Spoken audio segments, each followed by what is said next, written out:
Welcome back to another technical deep dive here in the debug zone. Today we're tackling a big question and breaking it down with us from other users. Hopefully this clears up some misconceptions and helps you get the answer you need. So buckle up, stay a little curious, and let's jump right in.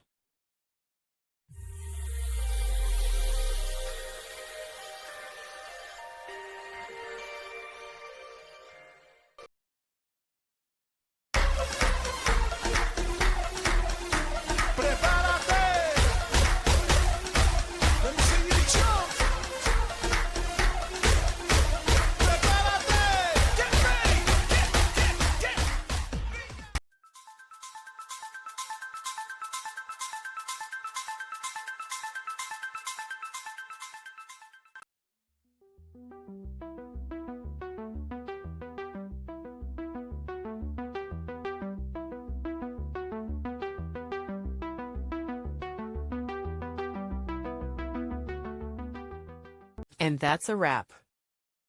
I hope you found the answer you were looking for. If you did, take a second to hit that subscribe button. It really helps out. And let me know in the comments which solution worked best for you. See you next time in the debug zone.